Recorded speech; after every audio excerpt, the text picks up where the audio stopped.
Good morning. Today, the committee welcomes Chairman Kevin Warsh for his first semi-annual monetary policy hearing since taking office. I know it's been 7 weeks, but it probably feels like a couple of years. We are really happy to have you with us and really excited about the direction of the Fed. Today is about how the Fed is serving the American people and how Chairman Warsh is working to combat years of mission creep at the Fed and restoring the Fed's credibility, especially to the general public. The decisions that the Fed makes affect everyday life in South Carolina and around our country. For example, those decisions affect the mortgage payment a couple is trying to afford, the credit card bill a single mom is trying to pay down, and the decisions a small business owner makes about whether they can afford a loan or not. Frankly, the Fed even has impact on the interest rate environment. As you know, Ranking Member and I have spent over a year working on a housing bill that will actually help us increase housing supply, help us expedite the process of building a house through NEPA reform. It'll create more diversity in housing selection at the end, the removal of the chassis requirement.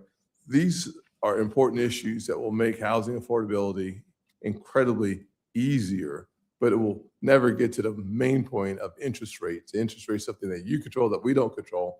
We want you to follow the facts, however, because that is really important for the long-term durability of our economy. But in North Charleston, where I grew up, families do not talk about monetary policy, Kevin. They just don't talk in those terms. But they fully understand the principle that when prices rise faster than paychecks, it's really hard to make their ends meet. That is why affordability must be at the center of our conversation.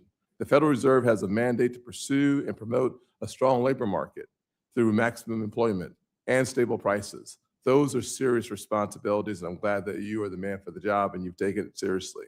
They require clear thinking, steady leadership, and the commitment to follow the data, no matter the political ramifications. It also requires understanding the forces shaping our economy, including AI's impact on jobs, wages, productivity, and prices. Independence is not a slogan. It is a responsibility. And the best way for the Fed to protect its independence is to stay focused on its mission. For too many years, the Federal Reserve drifted into issues outside of its core responsibilities, and America paid a price for it. Mission creep makes the Fed less accountable and undermines public trust. I am encouraged by the steps that you are taking to reform our central bank. That starts with a more disciplined approach to how the Fed communicates, moving away from overly detailed predictions about where interest rates might be going in the next several months is a helpful step to make sure the Fed is able to adapt when conditions change. Families, small businesses, and markets are better served when the Fed follows the data in front of them, not a forecast that may change in an instant. Less guessing and more discipline will help the Fed stay flexible, credible, and focused. The 5 independent task forces that you set up also sends a very important signal that the Fed is willing to start from its core principles and pursue thoughtful reforms to deliver on its statutory mandate. You and I had a quick conversation before walking in here, and I wanted to note that I think that the working groups are fantastic. Frankly, I think that the composition of the working groups is really important. One of the things that we talked about was a balance sheet working group. I must concede that I'm a fan of Abraham Lincoln's approach of these team of rivals, and it seems like you have Jeremy Stein, you might know Jeremy from Harvard, as well as the former governor of the India Central Bank, Mr. Rajan. They have very nicely put competing approaches and philosophies about the balance sheet. But if you're going to be intellectually honest, you need to have a serious debate about what direction to go and, frankly, how to get there. And so I'm really excited about what you're doing there, and I look forward to hearing how that works out for you, for the Federal Reserve, and more importantly, for the American people, because unwinding a balance sheet the size that we have today is going to take a deliberate effort that will have to be paced properly, not to create instability and volatility in our market. So thank you for taking that seriously. As AI reshapes the economy, the Fed should understand its impact on jobs, productivity, and prices, and the financial system without using technological change to expand its mandate. That same discipline should guide the Fed's approach to bank regulation. The U.S. banking system is sound and resilient, but we cannot take that for granted. Preserving that strength requires regulation and supervision that are clear, appropriately tailored, and focused on real risks. According to the July 2026 Monetary Policy Report, bank capital is near historically high levels. As the Fed finalizes Basel III Endgame and other capital rules, it should pursue better calibrated requirements that preserve resilience without unnecessarily restricting lending. When capital is stuck on the sidelines, a family in Irmo, South Carolina may find it very difficult to get a mortgage. A small business may find it hard to get a loan. A community bank may spend more time satisfying Washington than serving its own customers. That is why this committee will continue pressing for regulations that protect the system without cutting off access to credit. I want the Fed to be very successful. We need the Fed to be successful. Prices become more stable when your job is done well. Markets gain confidence, wages grow, and more families have the opportunity to save, invest, buy a home, and live their version of the American dream. Welcome today. Ranking Member, the floor is yours. Thank you, Mr. Chairman, and welcome back, Mr. Warsh. So about 2 months ago, you appeared in front of this committee for your nomination hearing, and you refused to answer basic factual questions. I assume because you were afraid of contradicting President Trump. Your answers during the hearing were so troubling that this committee had a party line vote for Fed chair for the first time ever in our history. You were confirmed by the Senate in the tightest vote for a Fed chair in U.S. history. So you now face an uphill battle to show that you have the independence needed to run America's central bank and to serve American families and not just President Trump and his billionaire friends. Now, President Trump's corruption and failed economic agenda is raising costs across the board. Inflation has kept real wages from growing for the third consecutive month. That means in the Trump economy, families are falling behind with less to spend every day that goes by.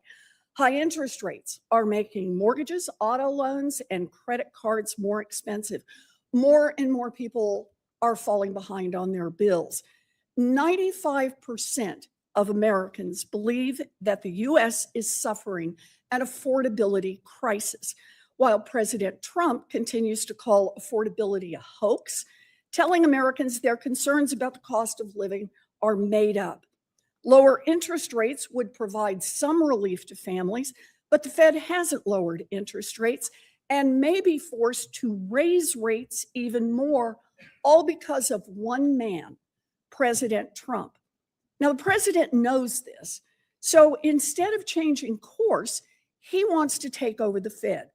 Installing you as Fed chair was a critical part of his plan. You reportedly told the president exactly what he wanted to hear in your Oval Office interview, and Trump confirmed it afterwards, saying, quote, "Warsh thinks you have to lower interest rates." Now, for your part, you were the only member of the last Fed meeting who declined to submit economic projections that are supposed to show how the Fed's decisions under your leadership are likely to affect American consumers and American workers. People might look at that and conclude that you don't want to tell the truth about inflation under Trump.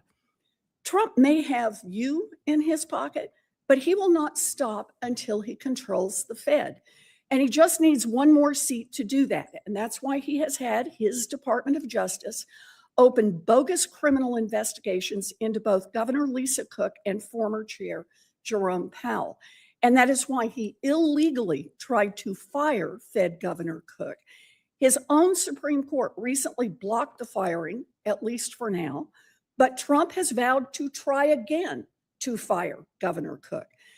The fight for control is a fight over interest rates, but it is also about corruption. President Trump likes to play king, and the Fed offers many appealing opportunities for the president to enrich himself while he fleeces the American people. Start with crypto. Trump's family crypto company is World Liberty Financial, the centerpiece of the crypto enterprise that let him rake in $1.4 billion in 2025 alone. Now it is currently applying for a bank charter. After that charter is granted by Trump's own bank regulator, World Liberty could seek special privileges from the Federal Reserve to juice its own profits, like a master account that would give Trump's own company direct access to the Fed's core payment rails. And there's more. If he can control the Fed, Trump could threaten to revoke banks' access to Fed services if they refuse to do his bidding. He could hijack the Fed's extraordinary powers to bail out financial markets, making sure that he rewards his friends and punishes his enemies in a crisis. And you better bet that Trump will turbocharge the Wall Street deregulation that is already underway, juicing mega bank profits and CEO bonuses, knowing that American taxpayers will be on the hook once again if there's another devastating financial crash. Congress and the American people will be watching closely whether you serve the public or whether you become yet another instrument of Donald Trump's corruption. Thank you, Mr. Chairman. Thank you, ma'am. Chairman Warsh, thank you for being with us. The floor is yours. 5 minutes. Thank you very much, Mr. Chairman, Ranking Member Warren, other members of the committee, good morning. It's a privilege to join you. It's my first appearance before this panel as chairman, and I'm particularly honored to represent my superb colleagues from across the Federal Reserve System. In submitting the monetary policy report, I can't help but think of a long line of central bank chiefs who came before Congress in keeping with the Federal Reserve Act, and I can't help but think of the best of the Fed's traditions. As a country, we just marked our 250th year. And when Americans count our blessings, we can include an economy predicated on the brilliance of our constitutional design and system of ordered liberty, an economy without equal in all it's done for human flourishing. Some forms of communication, including some that the ranking member referenced, are discretionary, but not this one, and for good reason. It's a prudent and wisely conceived obligation designed to keep the Fed responsible, accountable, and faithful to the mandate that you gave us of full employment and price stability. These obligations are of a piece with the Fed's rightful independence in the conduct of monetary policy. Today, we're at a hinge point in history, and it's up to each of us, myself included, to meet this moment. The Fed's number one objective is to get monetary policy right. That's our clear and constant aim, the star by which we steer by. And if we get policy right, and we will, the inflation surge of the last 5 years will be a thing of the past. Just a month ago, I chaired my very first FOMC meeting. My colleagues and I recognize that high inflation has been an undue burden on American households and businesses. And while monthly fluctuations are inevitable, especially in an unsettled world, underlying inflation over longer-term horizons is determined largely by monetary policy. As I've said before and will say today, inflation is a choice. The members of our committee have no tolerance for persistently elevated inflation, and we share a resolute commitment to restore price stability. That was our focus when we met a month ago, at which we decided to hold the target range in the federal funds rate at 3.5% to 3.75%. Naturally, our work at the Fed demands a proper reading of economic conditions. As you might have seen in our report, economic activity is expanding at a solid pace, showing resilience in the face of recent developments. Household consumption growth is moderate, and manufacturing output has moved up steadily this year. The housing sector, however, strikes a different note. It gives a different picture and continues to lag. I want to highlight the most striking feature of our economy right now, and it's business investment. It is a surge in capital expenditures. Compare that to what we've seen for a long, long period of financial engineering. This is a better situation. The rapid pace of CapEx, which appears to be accelerating, reflects in large part the construction of infrastructure, including in and around AI and the immense demand for AI-related equipment and software. Investment in equipment overall increased about 8% for the year in the first quarter. Within that category, high-tech spending logged an especially impressive growth rate of about 25%. We don't yet know the extent to which the economy will benefit from this build-out. Yet it seems inevitable, at least to me, that what is now called AI investment will soon just be called investment.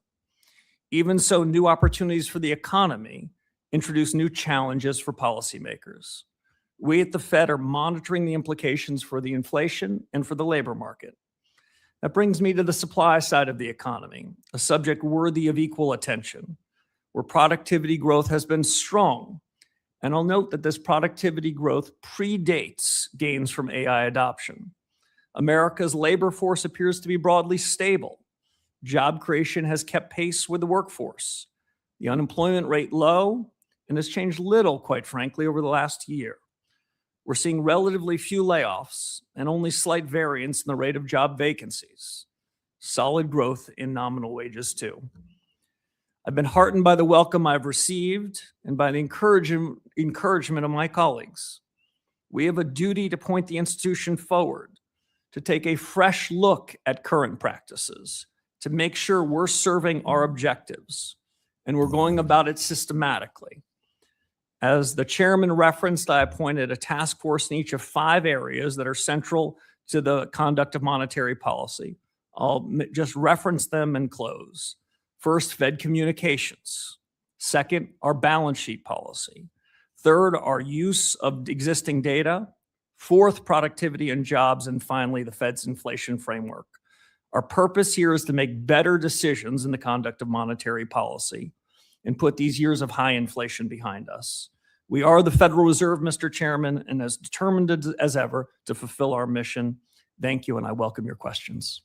Thank you, Chairman. Each member will have 5 minutes to ask questions and get answers, and I'll start that off. And I'll start off with your working groups. I think credibility equals transparency, and the names that I've seen on your working groups, from Doug McMillion, former CEO of Walmart, to Mark Andreessen on productivity and AI, tells me that you're serious about getting real world experience and expertise involved in making decisions at the Fed. I want to give you just a minute of my time to walk us through perhaps 1 or 2 pieces of that, as we talked about the importance of having contrast on the committee, on the working groups. Really important from my perspective. I think it lends itself to having more confidence in the Federal Reserve. I want to give you a minute to talk about one part of it, and then I want to move quickly to AI. All right, let me be brief, Mr. Chairman, but you're highlighting something that's awfully important. All institutions, including the Federal Reserve, which I am so proud to lead, filled with great people, on occasion, we need to bring new ideas to the fore. And after 63 months of inflation above the Fed's target, it struck me that any new leader should arrive at this organization and look to the very best minds that we could find. There's a lot of great ones at the Fed, but there's a lot of great ones that aren't even in the economics profession.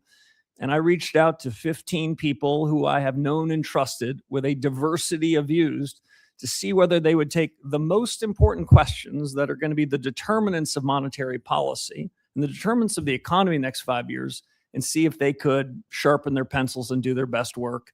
It's a move towards transparency and new ideas. I'll just give one example before turning it back to you. In the last couple of days, we've gotten data on consumer price index, today on the producer price index. Any central bank would be happy to have the data going in the right direction.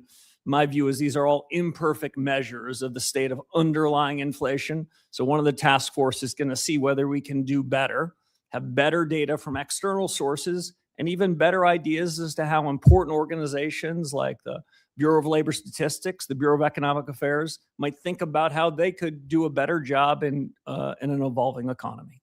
Thank you.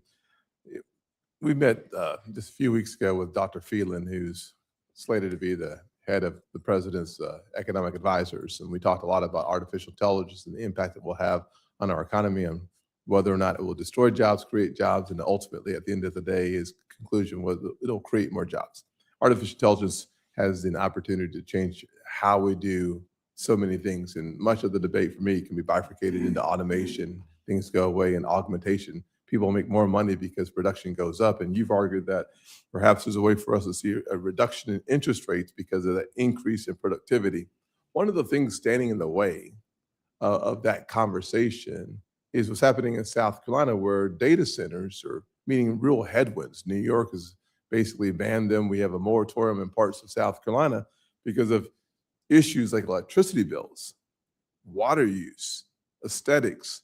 So getting to the future that we're talking about, and frankly, beating China in this AI race might come down to something as important as electricity bills and water usage, which could prevent us from having a serious conversation about productivity gains.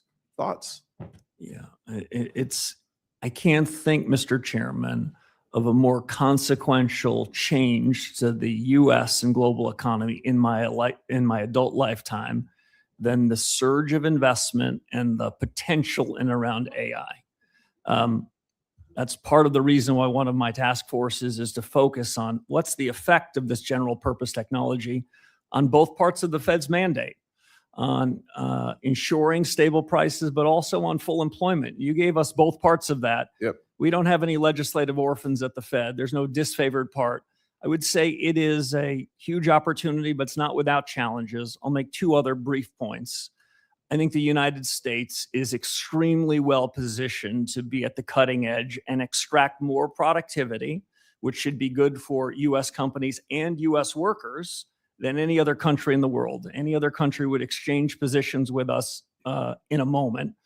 Second thing is, I do want to make it clear that in the near term, I think this investment is probably quite good for jobs as we're building out the infrastructure. And over the long term, my best guess is that this will improve American productivity and will improve the real wages and will help us on full employment. But between the short term and the long term, it can have a disruptive effect. And we're attuned to that. And that's part of the reason why I wanted to shed some new light on it with some outsiders. My time is up, but I will submit one question for the record around the issue of indexing our regulatory thresholds. We've seen so much growth in the since 2019 that our institutions might need to see a little recalibration on the thresholds that we have put upon them. Ranking Member Warren. Thank you, Mr. Chairman. So the Federal Reserve has long been plagued by a culture of corruption and coziness with Wall Street.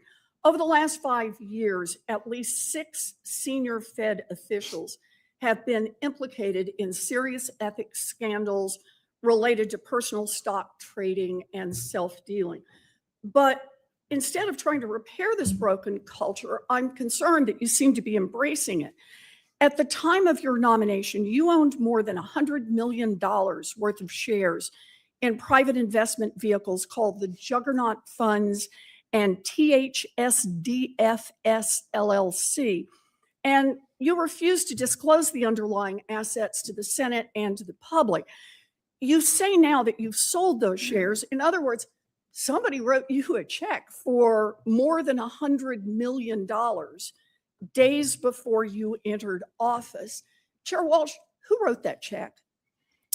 Senator Warren, this is a discussion you and I had in the public square 7 weeks ago, and I'm thrilled to tell you that I have fully honored the obligations I had under the agreement I had with the Office of Government Ethics. Yeah, and there is continued disclosure, which I'm happy to make as consistent with the agreement. I asked you a very specific question.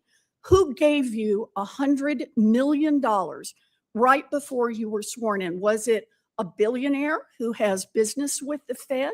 Was it Stanley Druckenmiller, who's made billions of dollars betting on what the Fed does? Or was it a different billionaire? Who gave you the money? I will fully comply with the Office of Government Ethics. not an And, answer. well, it is an answer, actually, Senator, No, because there it's are not. obligations, It's and I will $100 satisfy them million completely. that you got just before you were sworn in, and you won't tell the American people where it came from. Let's go to another incident. As you know, the Fed imposes a blackout period where senior Fed officials are prohibited from talking about economic issues with outsiders. The idea is to, quote, reinforce the public's confidence in the transparency and integrity of the monetary policy process. In other words, no one gets some special insider information from the Fed. But shortly after your first FOMC meeting as chair, right in the middle of the blackout period, the Fed's vice chair for supervision, Michelle Bowman, was reportedly the featured guest at a secret dinner hosted by Bank of America for its hedge fund and Wall Street clients. At this closed door dinner, she reportedly spoke about both monetary policy topics and regulatory policy. Now, I've called on the Inspector General to review her conduct, but you're the guy in charge. As chair, you set the tone on culture. Did Vice Chair Bowman provide any non-public information to the attendees at that secret dinner or discuss any regulatory policy matters that are subject to open comment periods? Senator, I agree with one of the premises of your question, which is I do set the culture. Good. After my very first week at the Fed, I sent a letter to the 21,000 people at the Fed outlining our I culture. appreciate that, but we have very limited time and a very strict chairman. So can you just answer the question about the vice chair and her secret meeting? Sure, I'm happy to the extent I can share it with you. The vice chair has been an excellent colleague in my first 7 weeks. I'm aware of the letter you sent to the Inspector General. Out of an enormous respect for him, his investigation, what he chooses to do with it, I'm going to leave to him to do without trying to micromanage that. So And I'd be interested in the judgments that he comes to. So you will support his investigation. Have you made your own investigation? Did you ask her if she spoke at a secret meeting during the blackout period? I agree with the suggestion that the Inspector General is an independent actor, and I I'd be know. very You're the interested guy in in his charge. decision. You just said you're the guy in charge. Did you ask her about the secret meeting that took place? Did you ask her? I can answer a simple question, which is I wasn't at the meeting. I don't know understand the that. facts. No one. But I'd thinks be you were. very Did interested you in the ask fact about finding the being facts? done by an Did independent you inspector care general. enough to ask? How can you be chair and not ask your own vice chair whether or not she violated the blackout period, violated the law? I think it'd be inappropriate for me to prejudge facts that are being discovered I by don't an know how you independent actor. prejudge them if you don't ask. Well, I don't know how to prejudge them if I wasn't in the So just attendance tell of a me, meeting. did you ask? She's been an excellent colleague. Did you We've- ask? I've asked her a lot of things Did you about ask? supervision and regulation. because Yeah, I We've been think that's busy one doing more a lot of question real you work don't over wanna the last answer. 7 I gotta weeks. say, I'm gonna take the same time you did. I just gotta say, You hope so. the tone that you are setting is one that seems to invite corruption, and that's going to be a real problem. Mr. We've Brown. we've had 7 weeks, Senator Warren, and we've set a tone of performance, accountability, responsibility, and integrity. Senator Rounds has the already- floor. Thank you, Mr. Chairman. Mr. Warsh, welcome to your first meeting. Thank you, Senator. Let me give you an opportunity. I think I've got some questions that I think are important with regard to the Basel III and what we're going to do with it. But before we get into that, I think you've been basically harassed a little bit in terms of making accusations to you. Let me give you just a minute to perhaps respond in a just straightforward manner to some of this stuff. Anybody give you $100 million? No, Senator, no one did any such thing. Possible that you may have had assets that were sold based upon an agreement that you had as you became the nominee for the chairmanship? Yes, I had earned assets over a long period of time and went over and above any ethics agreements and have sold or in the process of selling, have nearly completely sold everything that I had earned during that period and have rolled those into the equivalent of cash and T-bills. So basically away from investments based upon the market and back to treasuries. Yes, exactly right. I thought that that was the prudent thing to do, given the responsibilities and the importance of setting the tone at the top. Culture is the big driver of a lot of things. And in my first 7 weeks, Senator, we're doing our very best in the best of the Fed's traditions to get the culture right, to get the strategy right, and to get policy right. And if we can do those things, all of which are to the left of the decimal point, might not be of such great interest to people that are trading on Wall Street. And I think the decisions we make to the right of the decimal point can be better, so we can do a better job of fulfilling the mandate you gave us. Yeah, the ranking member had asked a question with regard to another member on the committee, Nikki Bowman, and you indicated that if there was an accusation being made as to an inappropriate meeting, that if the inspector general was doing it, that you were going to be hands off on it. Seems to me that that's pretty appropriate, because if you would have gotten involved in it, the accusation from some members on this committee would have been that you were trying to influence it. Yes. Can you talk a little bit about the logic? Am I on the right track with regard to the reasoning that you have for allowing the inspector general to do the job that they were asked to do in the first place by members on this committee? Yes, Senator, you're exactly on the right track. I'll just say more broadly that my fellow governors, my Reserve Bank presidents, they've received me incredibly warmly. I admit that I show up with a lot of ideas for reform in monetary policy and supervision and regulation and payments. I've only been there a short while, for 7 weeks, but instead of an institution acting inert, what I've found is my colleagues are really open-minded to change. What I found is we're going to have a good family fight. I'm not imposing ideas. That's part of the idea of the task forces the chairman referenced. But we're going to try to be better at our jobs, fulfill our mission, be accountable, be responsible, and do it all with the utmost integrity. That's my intention. We're early into this. I don't want to prejudge outcomes. We made a lot of progress in a short period of time, and frankly, I'm proud of it. I like the idea that you're putting together working groups. I think that will give an opportunity for a fresh look at a lot of things going on. As I shared with you in a phone call earlier, it's not a matter of being necessarily vindictive or angry with previous chairs or previous members. It's a matter of making things better for the American people. And that's really what we ought to be talking about today. So let me just, in the minute and 14 seconds that I've got left on mine, let me talk a little bit about Basel III in particular. I think you and Vice Chairman Bowman and the respective financial regulators, I think you've done a good job in terms of your roles with regard to the Basel III re-proposal that was issued this March. The 2023 proposal would have substantially increased common equity capital requirements for Category 1 and Category 2 banks by approximately 19%, failing to strike a balance between maintaining resiliency of our banking system and doing so without hampering lending. I think this is a really critical item, and next to what artificial intelligence is going to do in terms of our productivity, I think it's one of the biggest issues out there.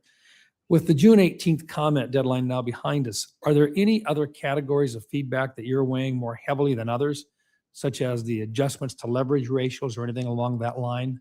And if I could, is there going to be a go live date this year sometime? Any idea when you might actually be able to talk about when this thing is going to go public for us?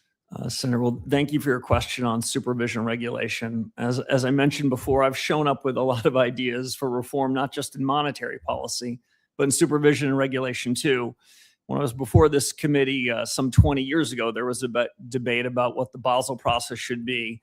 Boy, we should get to the bottom of that 20 years later, and we should end up with a set of reforms in the United States that makes our financial system and our banks safer, sounder, and more competitive. It is that competition which provides better and more agile credit to the real economy. The Basel endgame, Senator, is not America's endgame. I am happy to work with international regulators to try to find common views, but we're going to do the right thing for the U.S. economy. As you mentioned, we're out for public comment. I'll be very interested in the comments before we go final with the proposed final rule. Let me just say, this is already off to a good start. But we're going to stay around 5 minutes, period. Thank y'all. Senator Reid, the floor is yours. Thank you, Mr. Chairman.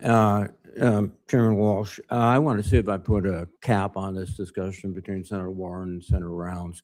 When will you disclose who brought your assets? When? I believe there's periodic requirements under the ethics laws, and I'll fully comply with them.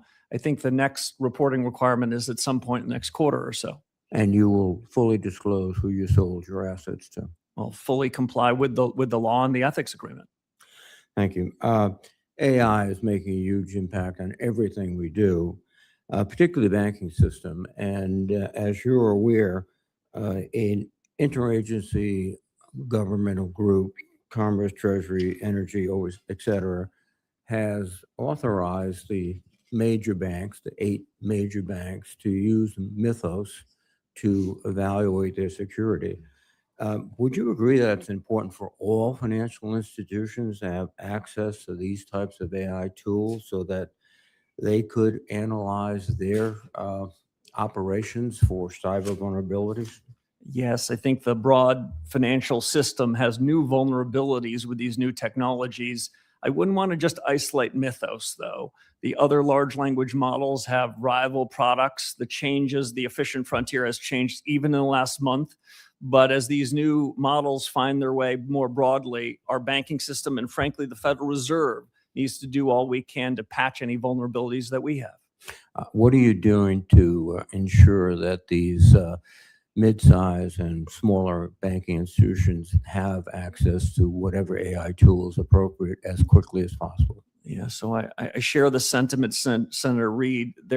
We are not the deciders as to who has access, but I have not been shy in sharing my views with authorities across the government about the vulnerabilities and have been asking for access, not just for the Federal Reserve, but for other institutions, to a whole range of these new artificial intelligence models so that they can protect themselves.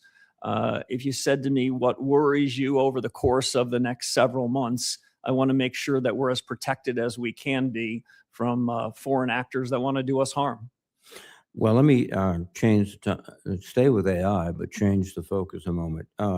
Recently, Governor Waller and New York Fed President John Williams have warned that AI investments may be increasing inflation. And many economists have similar warnings. So are AI investments current drivers of inflation? This is one of the good family fights. Let me give my own view on it, which might be somewhat nuanced from the way you just described it and some of my colleagues. The shock of AI, the supply shock of AI, has an effect on demand and supply. We see the effect on demand much more quickly. We see it in the capital investment I referenced. We see it in the prices of chips that are going up. We're inferring, which is just a fancy word for guessing, when the effects will happen on the supply side of the economy. I don't view a one-time change in prices as necessarily being inflationary, because I think there's a supply response. In that way, this is different from a foreign conflict and what it might do, which tends to reduce the supply side of the economy. Will it increase measured prices over the course of the next 12 months? I suspect it will be. Whether that's inflationary or not, that's up to the Federal Reserve, and we're going to have something to say about that. Okay. Now, one of the interesting things about our economy is becoming more and more productive. But one of the disappointing things is that household pay is not rising relative to that productivity. And we're seeing less benefit from productivity gain. So what's driving this trend? Yeah, it's a great question. I don't have a perfect answer to it. Like you, we think a lot about real take-home pay. The part that the Fed can do a lot about is the real part. If inflation were lower, real take-home pay would be higher. That's just the arithmetic. Mm-hmm. Your other question's a broader one, which is, what are we going to see the productivity improvements lead to a surge in wages? Wages have moved up at a reasonable pace, but it's likely that as productivity moves up more, we should see wages move more. Getting that timing right, understanding when that happens, that's a puzzle, and it's a puzzle we're going to continue to work on. In the last 10 seconds, will AI eliminate jobs at a catastrophic rate? So you're asking me to prejudge the task force. My short answer is over the long term, absolutely not. I believe that this is a long-term job creator, but will it be disruptive? And will some people have their jobs at jeopardy because of the new technologies? On that, I can't offer any sort of guarantee or comfort. Senator Thank you. Britt. Thank you, Mr. Chairman. Chair, thank you so much for being here with us today. Certainly appreciate the opportunity to have a conversation, and obviously so early in your tenure in this new role. In this year's monetary policy report, one of the most encouraging themes is the increased in business investment that we're seeing across the country. In Alabama and many places, we're seeing companies expand, manufacturers grow, and communities are benefiting from that investment. I believe that these are good signs and that they're also important for the future because they help us determine whether America remains the most competitive economy in the world. My question for you is, as you look at the economy, what data tells you that today's investments are laying the groundwork and the foundation for a stronger long-term growth and greater American competitiveness? So it's a great question, and thanks for highlighting the capital investment boom. This is what most countries are searching for. This is the seed corn for the next group of job creation and productivity. To be honest, over the last dozen or so years, we have been waiting for the surge in business investment.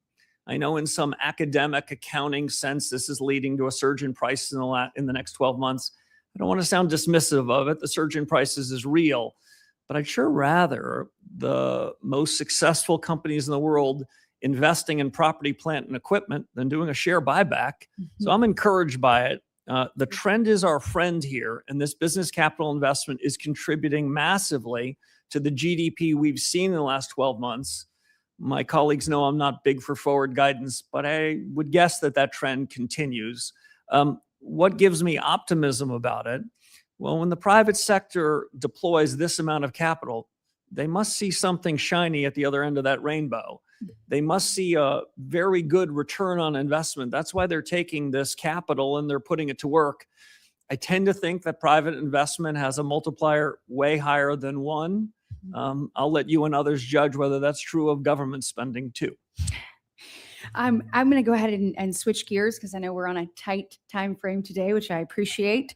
And I'm going to follow up on a question that the chairman asked. I'd like to get you to kind of dig into this. Some banks are already approaching and crossing into new tailoring categories, and they're making staffing and compliance and long-term business decisions based on thresholds that haven't been updated since 2019.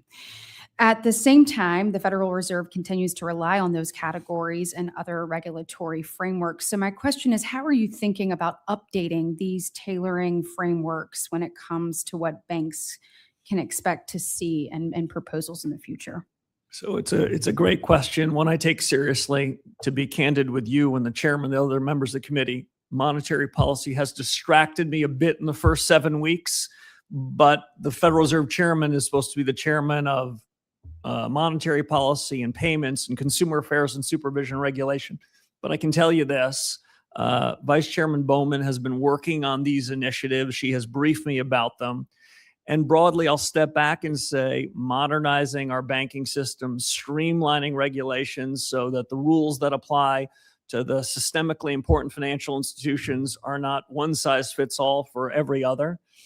The secret to the American economy is we have a few thousand banks and other providers of credit who know their smaller markets bigger. I'd rather have that system than what most of our G20 peers have, where they have a half a dozen institutions implicitly backed by their government. I think reform is coming to supervision and regulation. I have my own ideas that might be as dramatic as I've already shared on monetary policy here. And I think the sooner we can get to the bottom of it, the better. If I could say one more thing, the reforms we've been putting in place over the last 15 years coming out of Dodd-Frank, as we learned in the Silicon Valley Bank example and the First Republic example, they didn't work perfectly. My predecessors had very little choice but then to do another overall bailout. We don't want that to happen again. So we want to tailor the rules and the capital so they serve the best interests of the U.S. economy, which I describe as a system that is safe, sound, and competitive. And I just hope given what you've said, we double down on reviewing the framework. We know how important tailoring is, and also just the need for regulatory certainty. So thank you for that. In my last remaining seconds, I just want to say thank you for your commitment in the first 7 weeks, almost 2 months. You said it earlier, but to performance, to accountability, to responsibility, and to integrity. Appreciate what you're doing and look forward to continuing to work with you. Thank you, Senator. Senator Warner. Thank you, Mr. Chairman. Chairman Warsh, it's good to see you again. 7 weeks in, you got a hell of a job. Inflation's still too high. How you predict the president's chaotic foreign policy, wars in the Middle East.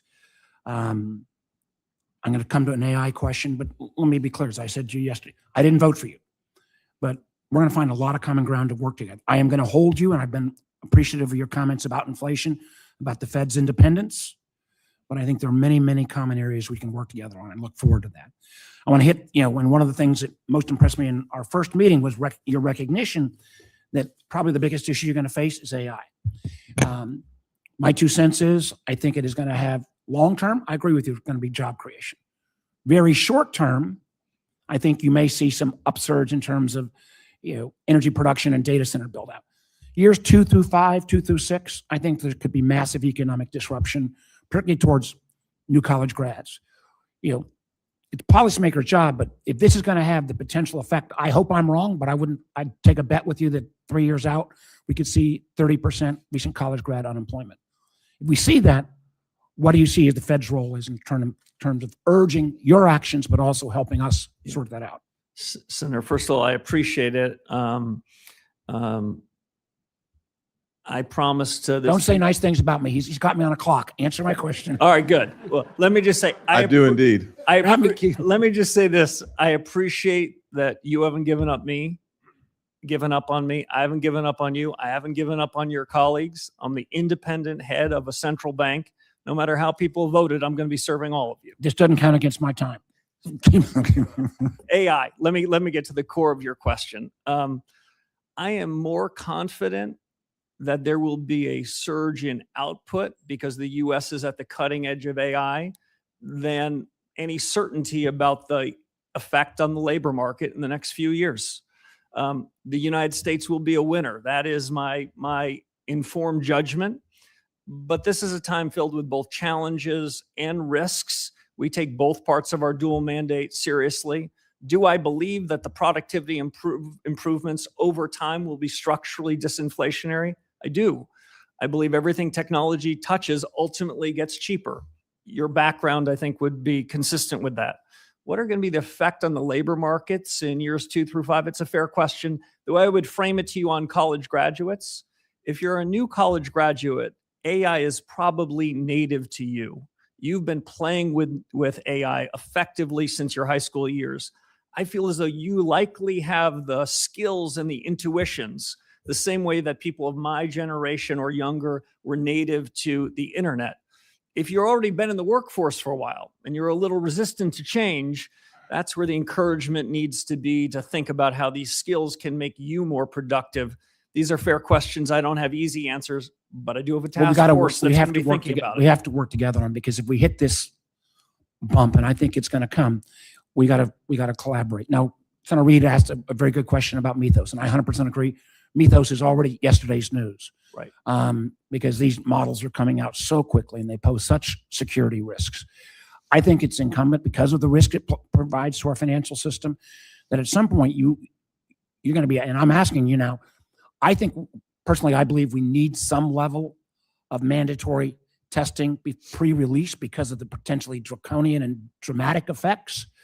Now, how long, who's on that panel is critical, but what do you think about pre-testing release regime going forward, more than just the voluntary willingness of a company to come forward? Yeah, so 2 things. First, these models are in their capabilities are growing at an exponential rate. In technology, we would say hyper Moore's law. It wasn't long ago people sitting in my position thought that the US was a time of secular stagnation. All the good stuff had been invented. Boy, that seems awfully anachronistic. We're moving fast. So what can we do? I don't have, as it currently structured, decision rights as to who has access. But I do have a bully pulpit, as you mentioned, and I'm unafraid to share my views with the Treasury Secretary and others. The cutting edge is moving very quickly. Key institutions are vulnerable. The sooner they can mitigate their vulnerabilities, the better. I'm looking forward to. Well, working with you I on hope that. that you will be willing to advocate moving on beyond a voluntary regime, because the downside risk, 12 seconds, quickly address the role of all of the Federal Reserve banks and your vision of what the role they should play. So very quickly, I'll just say this. We should be good stewards of taxpayer money. We should be consolidating functions where we can. But my mental model, Senator, as I mentioned to you yesterday, is we should have 12 centers of excellence. I've got more than 12 problems on my plate. And if each reserve bank were to develop an expertise on something that matters to our remit and the American economy, I'd encourage them to develop that advantage. Senator Ricketts. Thank you, Mr. Chairman. Chairman Warsh, great to see you. Thank you for being here, and congratulations on your first semi-annual report. It's good to see you here again. We got some good news this week. Inflation was down, and that's progress under this administration and under your new leadership at the Fed. During the Biden administration, we saw reckless spending that drove prices up and left Nebraska families to foot the bill. In 2019, the federal deficit was roughly $900 billion, and by 2024, that was $1.9 trillion. And we saw inflation go up 20%, really stressing Nebraska families at the grocery store. Cleaning out this mess is going to take discipline, and it's going to take reform. Chairman Warsh, we discussed in our meeting also how to implement some reforms, such as process improvement. We talked specifically about Lean Six Sigma and the opportunity there. You promised to have a reform-oriented Federal Reserve, and we're willing to break up or make a break from some of the mistakes of the past. I commend you for that. I want to work with you to see it through. One of the most important places to start is with the Fed's balance sheet, an issue I've consistently raised with other Fed governors. The Fed expanded its balance sheet dramatically during the pandemic, peaking at nearly $9 trillion. Since 2022, the Fed has shrunk it down to about $6.5 trillion in December 2025.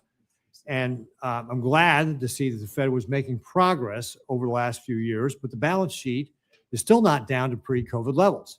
Actually, the balance sheet is rising again and now stands at around $6.7 trillion today. Chairman Warsh, do you see the balance sheet increasing again as a trend in the right direction or the wrong direction?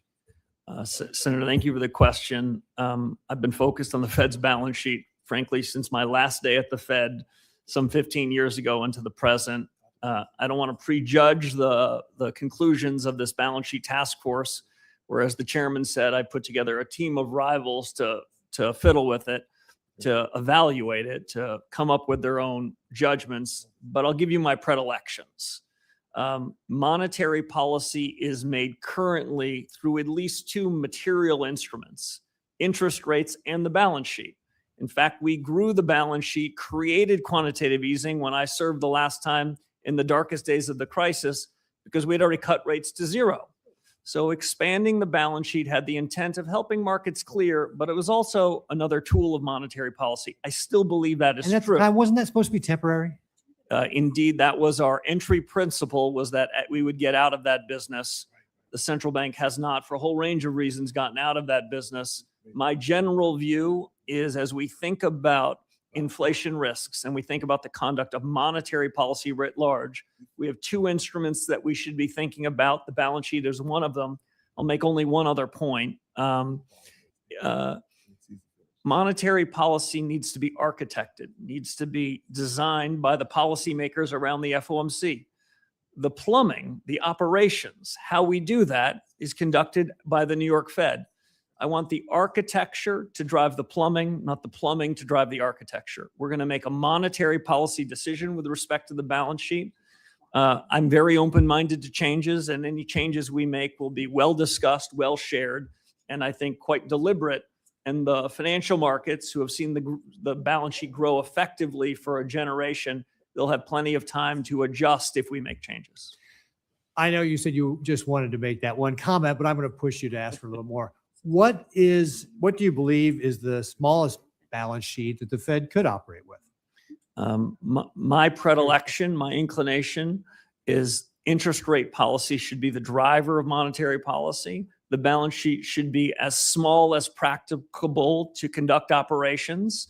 And the balance sheet can expand when there's a crisis. The balance sheet can also expand if an institution needs liquidity. That's part of the reason why we've created a discount window. But a permanently large balance sheet with a duration of assets that are larger than the duration of assets of treasuries, for example, that are held in the broader public markets, boy, that sure seems a little bit more like fiscal policy than I'm comfortable with. So I would like us to have a leaner, meaner balance sheet, but it's a discussion for my colleagues. And I've got 3 real pros that are going to help us think it through.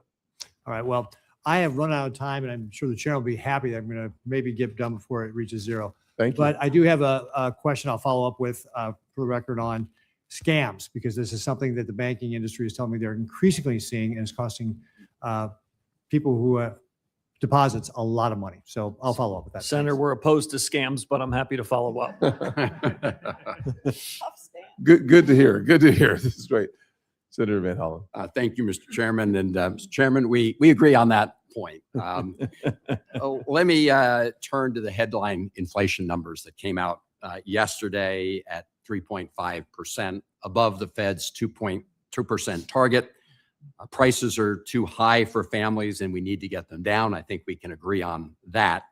At your press conference a few weeks ago, you said that higher inflation in part, and I quote, reflects supply shocks that have driven price increases in certain sectors, including energy, unquote. In other words, a reason that we're seeing prices go up is that the supply of products and services has dropped in some areas of the economy, right? Yes. And I do think it's important that the public understand the causes of some of these supply shocks. You would agree, would you not, Mr. Chairman, that the war in Iran has caused a supply shock in the energy markets? Yeah, the military conflicts have caused the price of oil to be higher than it otherwise would. Absolutely right. And Americans are paying the burden of that as we go. We've also seen supply shocks in other areas. Last year, your colleague, Austin Goolsbee, president of the Chicago Fed, said that, and I quote, a tariff is like a negative supply shock, unquote. And we've seen plenty of tariffs. Obviously, we have the Supreme Court decision that may bring those down over time, the impact of it. But the negative supply shocks have been real and can be traced to the Trump administration agenda. So when you say that supply shocks are part of the reason prices are going up, you would acknowledge that they're the result of decisions that have been made by the president, like going to war with Iran, right? So what I'd say is particular price shocks happen to particular prices that we don't have control over, but I don't want to suggest we don't have control over inflation in the medium term. That's our job. But screwworm affects beef prices. Other things affect oil prices and milk prices. And I understand that has an effect on people's household budgets. Indeed, it does. And I think we've seen the price of energy go up by billions and billions of dollars. And the American people are essentially paying for that at the pump and other places in their pocketbooks. As you know, your predecessor as chairman was regularly harassed and berated by the President of the United States on social media with respect to interest rates. At least so far, you seem to have escaped that fate. But I do think it's important that we have an understanding of whether or not the president is trying to influence Fed conduct. I know you were asked recently at your last press conference about any communications with the president. I think your response was, on the president, I don't have anything for you.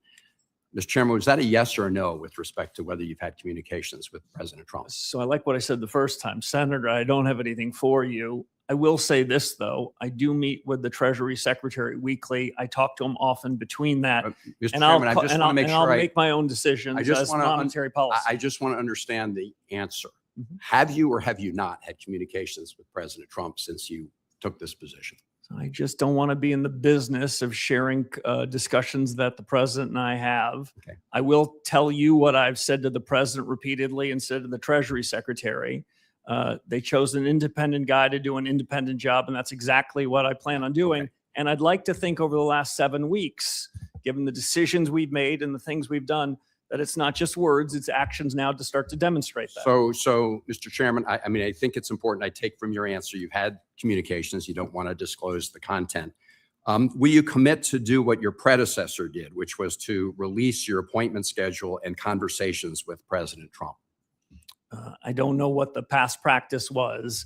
I will be in full compliance with the law. As I understand it, there's an ongoing FOIA request on my calendar, and I will share it consistent with the law. Well, I this believe the was- first one's already come out. I think actually. this was this wasn't in response to, any legal requirement forced by FOIA. It was a question of transparency. And I do think, given the president's past record of trying to influence Fed behavior via social media with respect to your predecessor, if he's trying to influence Fed behavior through private conversations with you, I think that needs to be something the public is aware of. And I'm asking you whether you will commit to disclosing when you have conversations with the President of the United States. Senator, I can offer you this assurance. The president has not, before I took this office, before I raised my right hand, he has not tried to influence the conduct of monetary policy.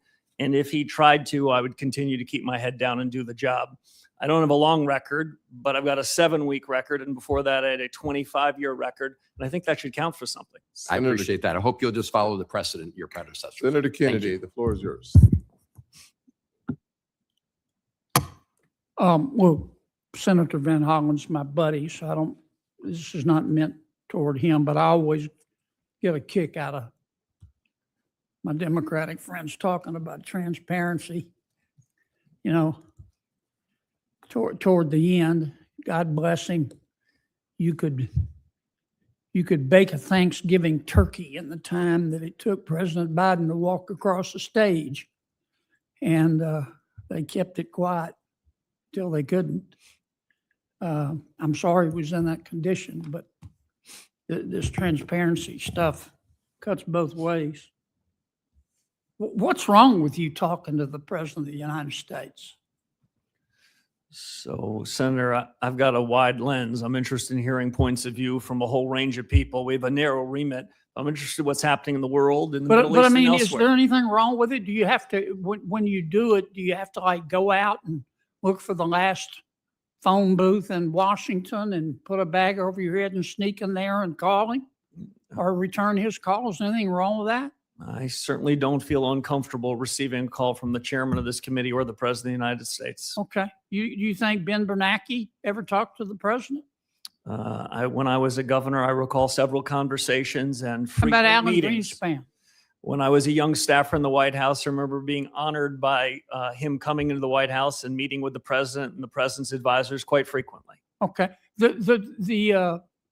I think what I would give me concern, and I think it's the basis for my colleagues' concern, is that you just do whatever the president says, but you're not going to do that, are you, or are you? Senator, I'm going to call it the best I see it. The president never asked me to do anything inappropriate, and if he did, I wouldn't do it. I'm going Okay. to follow the law and do my best to follow the remit you gave us. Okay. So in the last year or so, recent past, I'll say, the Fed cut rates 3 times because they were worried about the labor market. Is that a fair assessment? That's my sense of what And- they did and it before my worked. arrival. It worked, correct? Well, that's a longer discussion. They did Well, is cut the labor rates. market in a mess today? The labor market's in good shape, but Yeah, I wouldn't want to okay, draw so that it- causal connection. So I don't have much time, Mr. Chairman. I love you like a taco, but you don't filibuster on me. So it worked, okay? Now we have inflation, okay? What caused it in Check- 20 seconds? In 20 seconds, inflation is caused when a one-time change in price is broadened I out. know what inflation is. And the Mr. Chairman. Tell me Federal what Reserve, caused it. monetary policy, sir. Okay, well, I would say what is causing it is AI. The conflict with Iran. Duh. And probably the residual effect of the fact that some imports have become more expensive. Okay? And I think any fair-minded person would conclude that. There was a lot of economists said, the impact of inflation on the rise in the cost of imports would be a one-shot deal. You know, you can teach that one round or flat. I don't know. I think it's probably had a residual effect. Okay, is it temporary? Is it permanent? The inflation. It's not going to be permanent under my watch, Senator. Okay, what are you going to do about it? So we're going to do three things. One is for those people in markets that think the Fed really was comfortable with a higher level of inflation, we're doing our best to disabuse them. of Okay, that. you're going to talk about it. What's the second thing you're going to do? We're going to take ownership of it. We're going to say we have the power to do something. Okay, about you're it. going to own it. That's What's the third thing you're going to do? We're going to look at our tools in the changing economy, both balance sheet and interest rate, and see whether we need to adjust policy to take it head on. You're going to look at your tools. That's the third thing. I'm not asking you what action the Fed's going to take. That would be improper, Mr. Chairman. I wouldn't do that, and you wouldn't tell me anyway. Give specifically, like you're talking to a 10th grader, okay? Not. What are your options? Leave it alone, right? Leave rates alone. This is one option. That is an option, Senator. Raise rates, Another option. cut rates. A third option, a non-exclusive list of options, but yes. Well, and a lot of it depends on whether it's temporary or permanent. So how do you decide whether it's temporary or permanent? I got that in with 6 seconds left. Well done. You use 5 task forces to get to the big and hard questions instead of trying to paper it over with policies that have not been proven as successful. Senator Cortez Masto. Thank you, Mr. Chairman. Chairman Warsh, good to see you again. Nice Thank to you for see you, meeting Sen. with me. Thank you. You've talked about the task forces. What's the timeline for getting reports from the task forces? So I'm not a very patient person. People have said that to do all this good work, you'll need years. I gave them 6 months. Wonderful. Thank you. And that will be made public? Yeah, the details, even much of the deliberations, I want to do that in the public square because we all own these decisions at the end of the day. Ultimately, decisions will be made by my FOMC colleagues.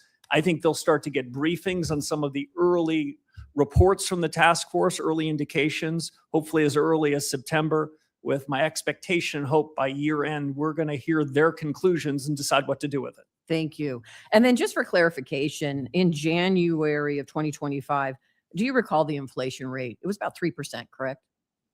I'm going to have to take your word for the precise right. number, but I knew inflation was still well above target. Yeah, it was about 3%, and that's when Joe Biden left office. And the current inflation rate right now is about 3.5%. Is that correct? There are various measures. I'm confident in telling you it's been above target for 63 months. It's Is it not where we above want it to be. 3%? By some measures, by other measures, it's not. Yeah. But I don't want to suggest I'm happy with any of those measures. I'm not. Okay, I appreciate it. Let me talk a little bit about an area that is important for me, and I think many states that deal with a hospitality tourism industry. Unfortunately, under this administration, we've seen significant declines in the number of international visitors to the U.S. The current situation has actually led to our travel trade deficit in this country going from a $51 billion surplus in 2019 to a $72 billion deficit today. How does the Federal Reserve governors consider the specific impact of higher unemployment, lower wages, and reduced economic activities in communities with large tourism economies like Las Vegas? So we are consumers of this information. We are keenly interested in the good side of the economy and the services side of the economy. My view, which is not universally shared in the economics profession, is that there's no limit to what this economy can grow. Productivity-led growth can move higher, and that doesn't tell me it's inflationary. But we care about the services part of the economy, and we're trying to take that into account when we try to make decisions about the dual mandate. Well, I appreciate that because you're right. Your dual mandate is maintain stable prices and full employment. Let me tell you what's happening in the hospitality industry because of the policies of this administration. When you talk about full employment, it is not happening. What I'm hearing from people in my state is that it's not necessarily full employment with good wages and livable wages. They're patching together multiple low wage jobs because they are taking down from full employment to part-time employment. Do you consider that in your analysis, going from full-time employment to part-time and many individuals having several part-time jobs? How do you calculate that into your analysis? So we think hard about it. You heard in my opening statement the clear judgment of my colleagues and me, which is the labor market broadly looks in balance, but I don't want to make that sound like it's easy for hardworking Americans in your state and other places. There's a lot of dynamism happening in the economy. There's a lot of structural change. And during periods of transition, it's often true that the labor markets in aggregate look better than people feel in different parts. And during disruption, they try to recreate a job they had before through the gig economy and other means. We take it into account. Overall, I would say the labor market part of our mandate looks pretty good. The price stability part of our mandate looks less good. All right. And I am concerned because not just Las Vegas, but many tourism-based industries and hospitality, what we're seeing is lower full employment. And I would hope, and this is a conversation I've had with previous chairs as well, I would hope that you're considering that it is a large sector of employment across the country.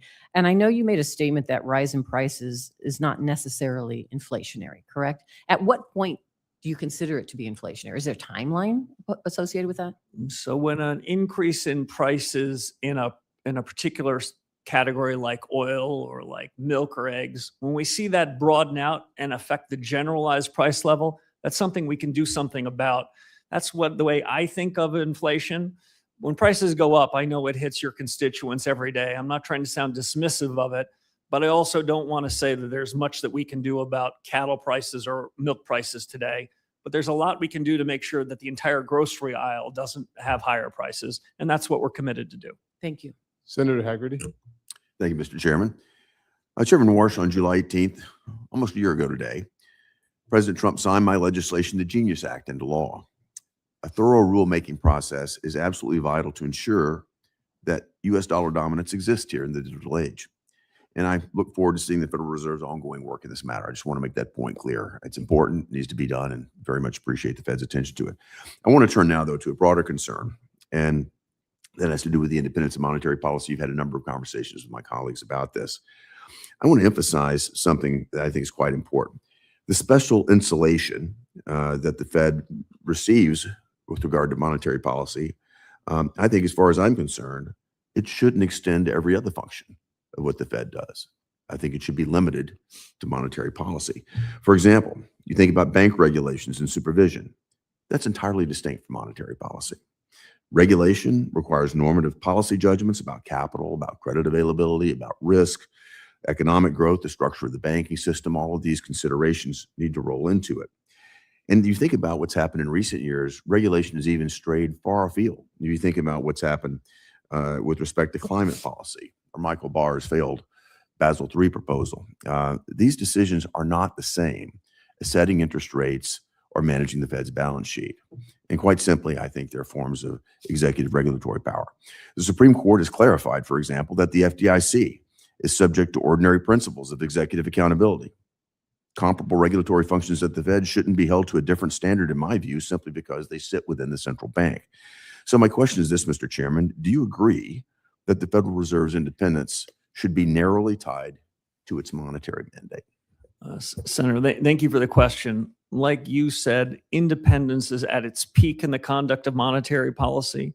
I believe that when I showed up at the Fed in 2006, I believed at my confirmation hearing 7 or 8 weeks ago. I believe it now. In the conduct of bank and regulatory policy on things like the Genius Act, my general view is we should be working with our bank regulators, the other bank regulators, the OCC and the FDIC, see if we can't put out our rules together. What I don't think we want is any kind of regulatory arbitrage where firms are trying to game who's got the lightest regulation and race there. I don't think there's anything wrong with us working together with other bank regulators to try to figure out what's the best policy. I've got some extraordinary colleagues at the Fed. They've been able to think hard about these issues. I think those discussions should happen and do happen. I don't disagree at all with that, and I like your approach in terms of coordination, but there's something deeper that I'm concerned about, Mr. Chairman, and that is, and just make an example. Let's suppose a future Congress decides to embed some sort of regulatory function inside the Fed, seeking to insulate it from our supervision, from our oversight. In some way, that could become a backdoor that I don't think any of us want to see. And what I'm trying to make clear is that beyond monetary policy, I'll ask you the question. Do you think that this special insulation applies to other regulatory and supervisory types of functions? So I spent 8 weeks as a summer associate at a law firm, so I'm probably not best positioned to opine on the Supreme Court. Senator Warren could do a better job than I. I do recall in the most recent opinion a footnote from the majority that says we are not suggesting that if other things went to the Federal Reserve, it would get any insulation. Beyond that, I'm on shaky ground in trying to opine on what the Supreme Court opinion means prospectively. Yeah, I wasn't looking for your legal opinion, but I do just think as a matter of common sense, I wanted to get that on the record that there is a real distinction here, and I appreciate that. I'm going to turn to another important matter, and that's the monetary policy report that you work with. The most recent monetary policy report added a new aggregate to the measurements, the M2 aggregate. And I just wanted to ask you to explain why this metric is useful and why it's been added. Thank you, Senator. That was an Easter egg that we hid in there to see if anyone read these monetary policy reports. So I'm encouraged that you did. There is almost a page talking about M2 and monetary aggregates. That was done with a purpose. I do not show up here as a monetarist. I do not show up and say the secret to inflation is if we only knew M2, everything would be swell. But monetary aggregates had been taken out of the monetary policy report probably about a decade ago, maybe a bit longer. My view is that a modern central banker should have a mosaic of information and should not be allergic to any data that happens to be inconsistent with dogma that he or she might have been taught in Econ 1. I have this old-fashioned view that monetary policy has something to do with money. Mm-hmm. I remember an old professor of mine that said, who was a proper Keynesian economist, he said, well, I don't understand how to think about inflation in a place like Zimbabwe without talking about money. So I think money matters. What we witnessed when we looked at some of the monetary aggregates is they are not perfect. Mm-hmm. We don't measure money very well. We don't measure the velocity of money very well. But it's a pretty good cross-check. And had we seen the surge and paid attention to the surge in inflation and Chairman. money in 21, 22, we might have seen this problem sooner. I apologize, Mr. Senator Smith. Thank you, Mr. Chair and Ranking Member. Chair Warsh, welcome to the committee. So you may know that Minnesota Senator Hubert Humphrey, who's once held the seat that I now occupy from Minnesota, led the charge in Congress to include maximum employment as part of the Fed's dual mandate. And we can probably agree that keeping these two goals of maximum employment and stable prices within the confines of the monetary policy power that the Fed wields, that just makes sense. Because it's a strategy that delivers stable prices, a strategy that delivers stable prices while working people can't find jobs or can't afford their lives. I mean, that's not a healthy economy. I expect you to agree with that. And I do. Thank you. So I was very interested in the task forces that you established last month to advise you on reform and modernization. And I want to just ask you about one of them in particular. You've created a task force looking at productivity and jobs. And that's really good, it seems to me. This task force should be able to get at the power of the Fed's dual mandate and ask also some of the big questions that everyone is asking about the power, the impact of AI on wages and people's income and employment. So let me just ask about this particular task force on productivity and jobs. So as I understand it, it is led by three people, venture capitalist and investor Mark Andreessen, who's made billions from AI and is a major Trump donor, another tech executive who recently laid off thousands of people, and then an academic economist from my alma mater, Stanford University, who is currently on leave to do research at Anthropic. So I want to ask about this. Is there anyone on the task force who has experience in the labor market or somebody who can bring the perspective of an employer rather than an investor to the questions that are going to be asked and hopefully answered by this task force? So if I could say two things, one is those three people you referenced are three of the smartest people that I know. And I've been. I'm paying not at- disputing that. I'm wondering how you intend to bring into this work the perspective of people who are working people, bring in the perspective of labor and not just investors. I think it's a fair question. I've got 18 colleagues who are going to join me and consume the deliberations they have in the report. And we're the ones that have the dual mandate. And as I said to your colleague, there is no disfavored part of our mandate, and we're awfully focused on full employment. So that's my commitment to you. We haven't outsourced this decision to three people. Of What we've course not. outsourced to is a bunch of thinking about this massive technology shock. And I'll only note one other thing. But- Chad Jones, that professor that you mentioned, his academic work, he's an academic, I'll admit that. But And his I'm not acad- opposed to that. I'm but- just trying to but his figure out. academic work has been very, very focused on what is the effect of the labor markets of these technology shocks, both the good and the bad.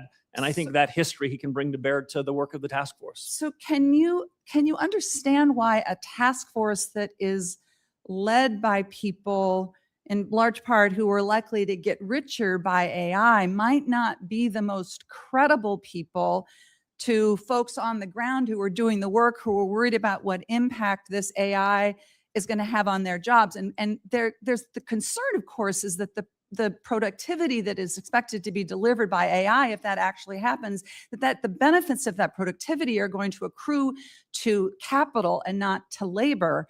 And that, it seems to me, the credibility of this task force rests on hearing the perspective of working folks in their deliberations. I would expect before they come to their conclusions, they are going to hear from folks that will be affected. They are going to hear from employers that are getting struck with this technology shock and have disruption of their labor force. But I don't want to suggest to you that in any of these task forces that we have the 19 people of all different backgrounds. But what I want to tell you is if you think they have a credibility deficit, I don't. I think they're incredibly talented.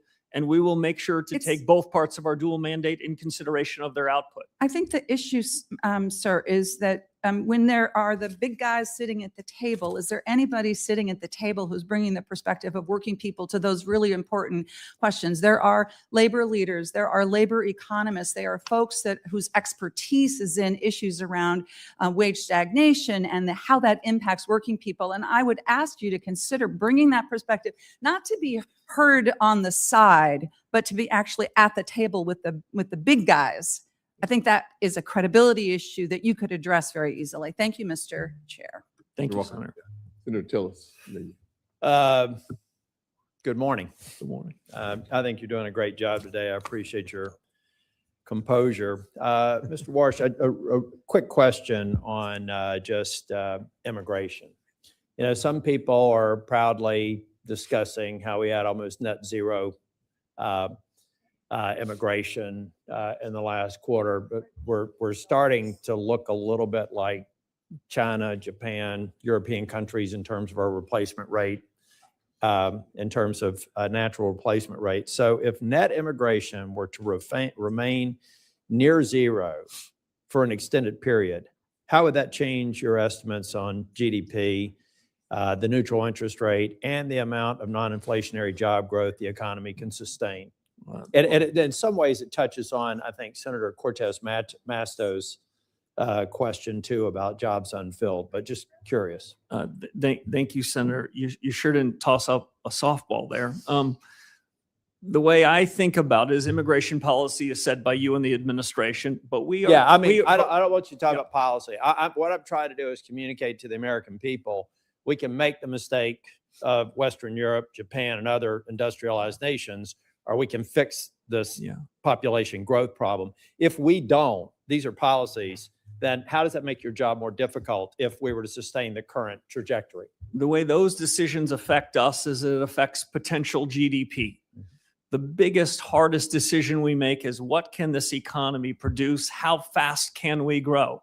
Potential GDP is a function of two things. How many hours are we working?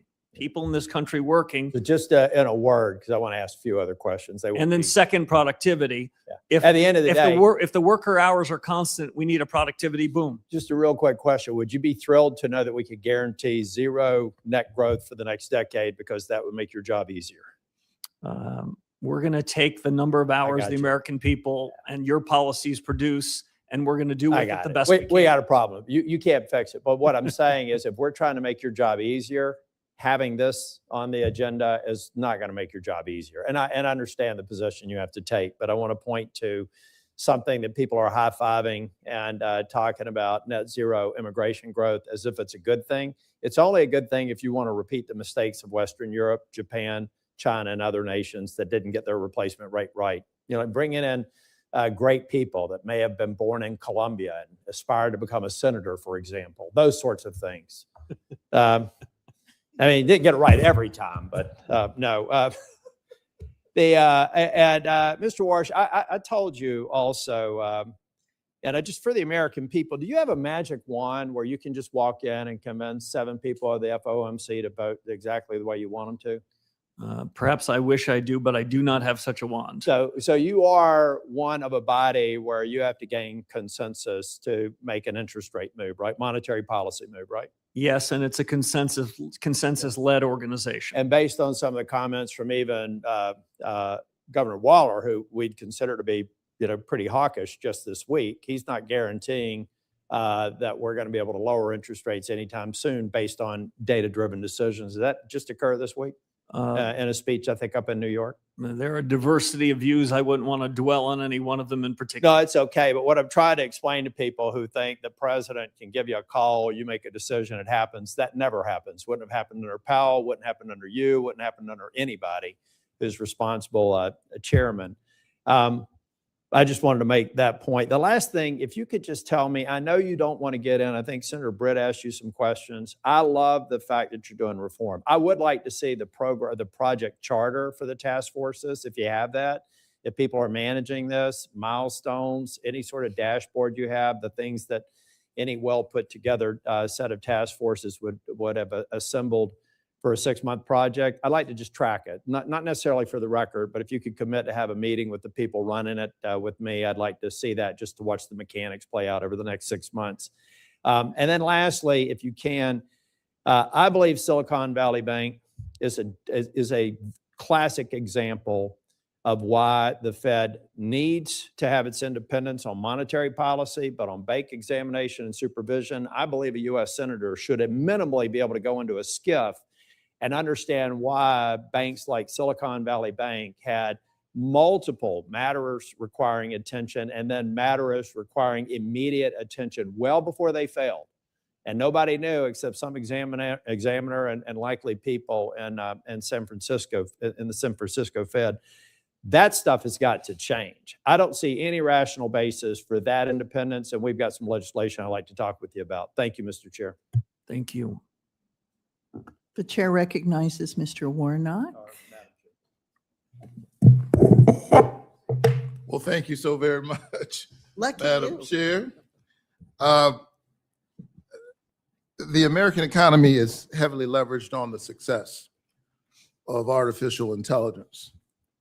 And this is an issue that I'm very interested in, been engaging and talking to folks in the industry and folks outside of the industry, various stakeholders. According to a Bloomberg analysis, AI spending most recently climbed to about 8% of the US gross domestic product, driving the country's economic growth. Chair Walsh, you have long been bullish on AI. However, up to now, despite investors betting big on them, none of the major AI models have been meaningfully profitable. What are the consequences to our economy if none of these companies ever become profitable? So if they were to disappoint investors, I think the capital markets would dry up for them and some of that capital investment would be curtailed.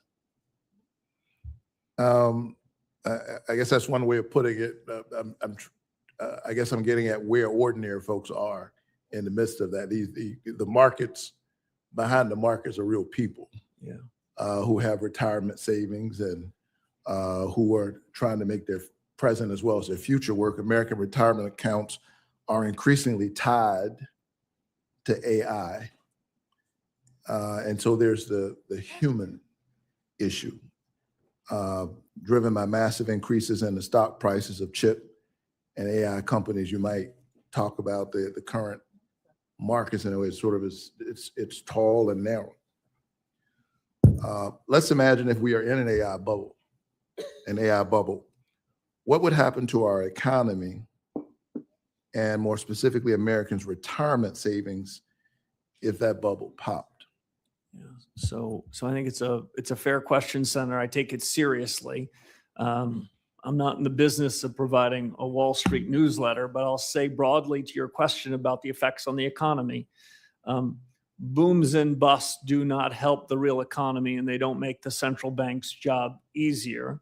What the central bank is trying to achieve is price stability, full employment, all in the context of financial stability.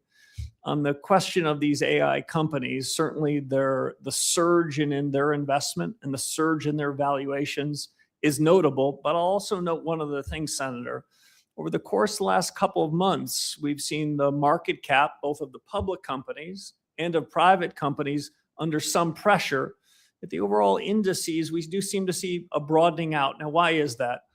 Because earnings now for the last several quarters more broadly are moving up.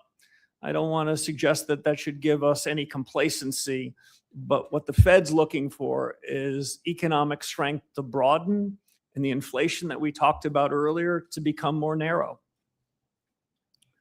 So I'd be worried about a massive economic slowdown. You know, the impact of Wall Street on Main Street, and I'd be worried about job losses. Stock prices tumbling would mean Americans could not retire as planned. And I don't want to see taxpayers holding the bag should this AI bubble pop. I'm not against AI. AI is not going anywhere.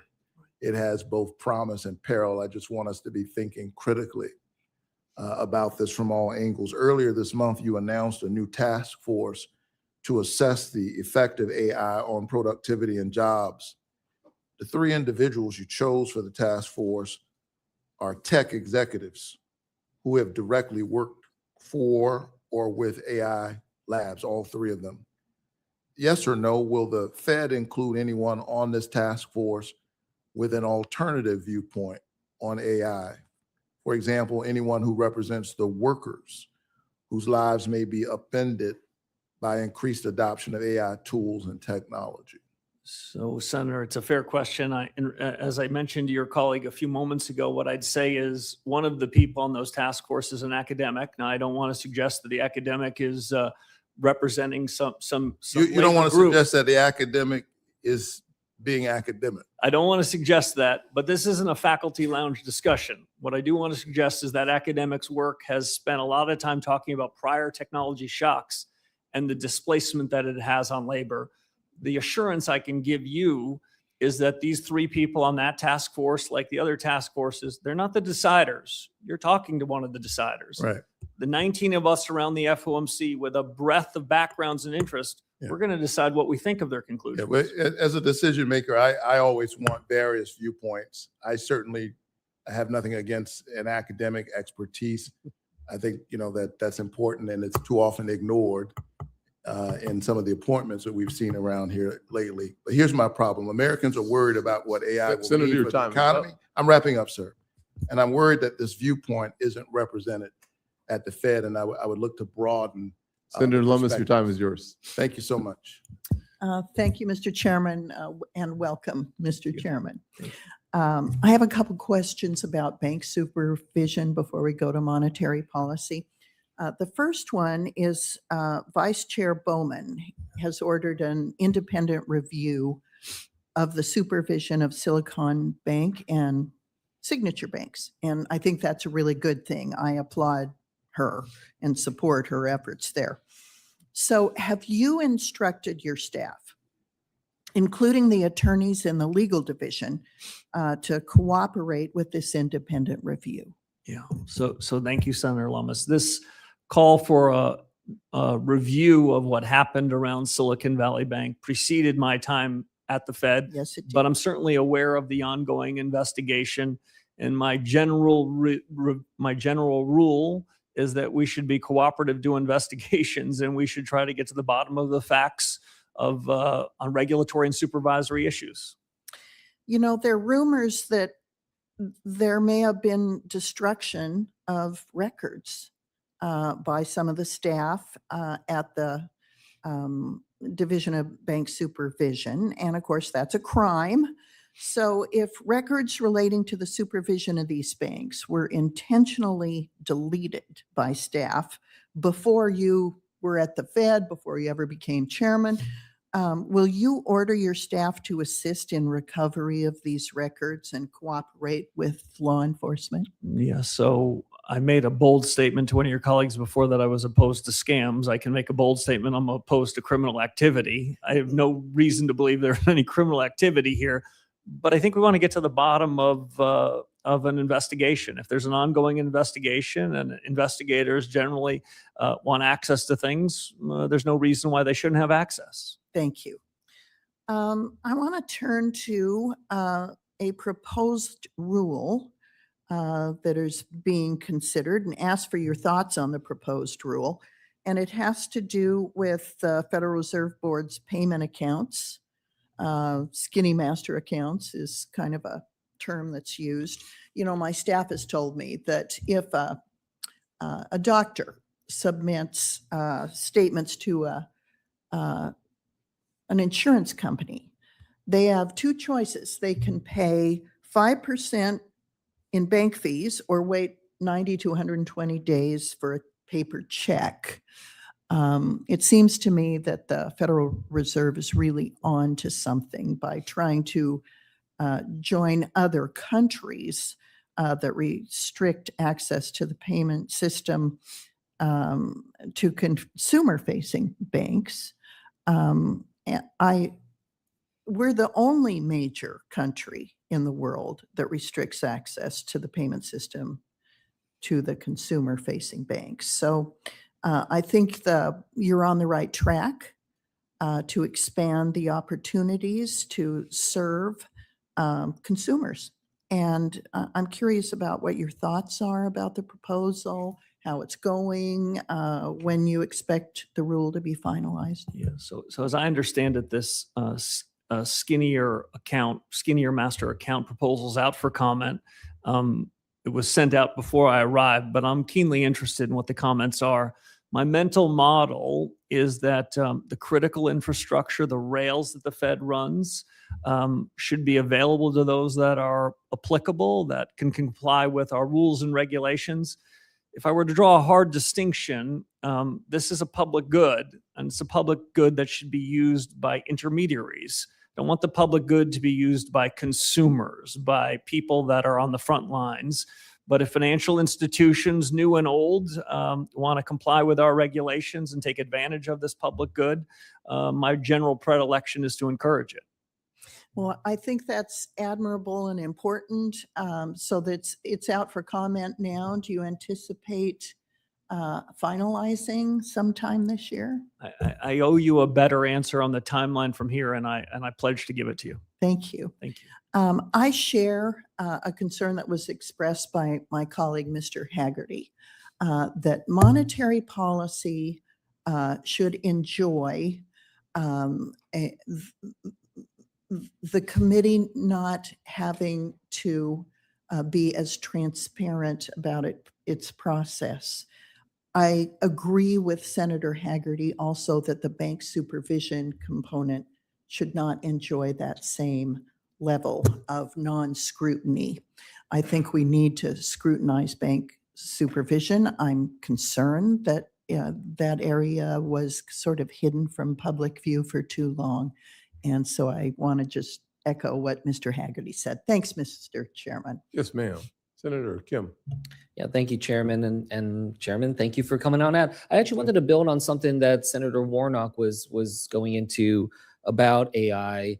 And I guess I wanted to ask you, I've seen some public reporting that there was a report produced by Treasury staff for Secretary Besson, the Federal Reserve, and other financial regulators that outlines the risks associated with the AI boom. Are you familiar with this report? I can't say that I've read that report, but it's certainly a discussion that the secretary and I have had. Is that something we can follow up on, get a sense of where the status of this report is? Yeah, I'd be happy to both engage in the report and share with you my views. Yeah, but regardless of the report itself, from what I understand, it's raising concerns that that much of our financial system right now rests upon AI meeting expectations for productivity gains as profitability, and as well as raising concerns about the concentration in a small number of firms that are heavily reliant on private market financing, specifically invested in data centers in particular. I wanted to just get a sense, do you agree with these underlying economic risks, or do you believe that that analysis is overstating the risks? So I think this is the most important change in our economy in my adult lifetime. I think it has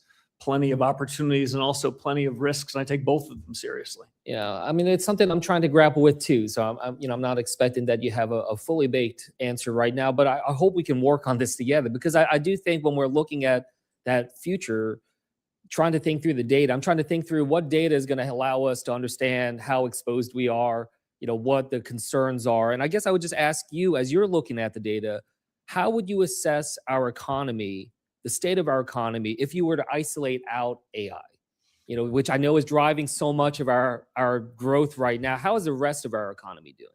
So it's a fair question. We can start to do a little bit of that. So I mentioned in my opening statement the importance of capital expenditures to aggregate GDP. A good share of that CapEx boom is broadly in or around infrastructure related to artificial intelligence. Not exclusively, but it's part of the real story here. If I were to fast forward 12 months, whether these AI models continue to grow in their efficacy on some exponential curve or not, most of this CapEx is going into things like data centers, new sources of energy. And let's say there was a disappointment on the returns and what AI could do. Many of these investments have alternative uses. But if the question is really how much productivity do we expect to ultimately get from AI, the answer is I don't know, but I'm optimistic that over a longer time horizon, it'll be quite good for the United States and good for both parts of the dual mandate, lower prices and a stronger labor force. Well, I hope we can work on this together and try to get a clearer understanding of just how much risk there is. And look, I'm glad to hear about this, this task force that you're putting together about the productivity side. I will just say, the concern amongst young people in particular is very potent and very real. And we have to come up with an answer to them to help them feel reassured right now. Because I get it. They are, as you said, more native in the technology. But that doesn't necessarily help them when the companies themselves are saying, we don't need to hire as many junior associates or other jobs, especially on the more entry level side of things. No matter how much native fluency that they have or understanding and skills, if the businesses are saying, we don't need as many people at the younger, lower end. And so as you're dealing with this task force, I hope it's something that can interact with this committee. I hope we have a chance to be able to talk to some of them and hear from them in that capacity. But I also say, we need to make sure we're speaking human about this and not just getting kind of caught up in that. So I just wanted to flag that for you. One last thing I wanted to just touch base on is, Senator Reid mentioned the concerns about whatever we want to call it, mythos proofing or AI proofing, using AI to be able to shore up our vulnerabilities. A number of us have been talking to some of the financial sector, other critical infrastructure. I guess I just wanted to ask you, does the Fed have all it needs to be able to kind of shore up our vulnerabilities, patch up any vulnerabilities? Has that been a process that you all feel have a confidence in so far? Closer to a yes or no answer on that one. I'm working on it, and I look forward to working with you on Let it us as know well. how we can help. Yeah. Thank you, Senator Moreno. Thank you, Mr. Chairman, and thank you to you, Chairman Warsh, for being here. It is such a pleasure to have you here compared to your predecessor. I can't explain to you in words the feelings that I had when your predecessor testified versus the feelings of having you here. So truly appreciate the hard work. Some quick questions. You obviously we have a whole regulatory structure around banks. What's happened to deposits in American banks since last August? Have they gone up, stayed the same, or gone down? Generally speaking, there are differences, but generally speaking, deposits held in banks is moving positively over that period. And you worry about that. Of course, you watch that because if you had a massive deposit flight, that would be a problem, correct? I worry about it, but I also use it as a helpful input. When average deposit balances are up, sometimes that could be for good or bad reasons. My sense of the underlying growth is more good than bad. Right, but as a banker, if the bankers want deposits to go up. They sure And I just find that interesting as a data point, Mr. Chairman, because we've talked about, or we've had testimony anecdotally from the bank CEOs saying that stable coins were going to drop deposits in banks. And I just want to point out for the record that the exact opposite has happened. So as they say, that was a bunch of blankety blank argument. Okay. You have two mandates. Let's talk about full employment for a second.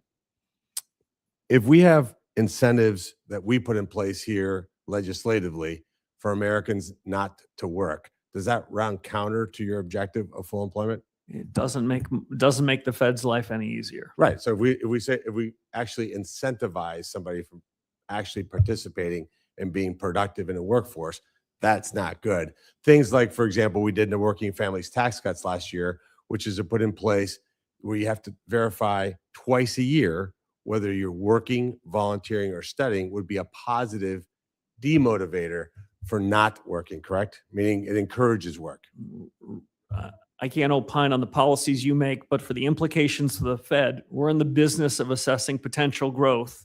The more hours that are worked and the more productive those hours are, the stronger the economy can be. Which is good in your mandate. Yep. And if you had tens of millions of people entering the country illegally, it makes your challenge of full employment more difficult also, correct?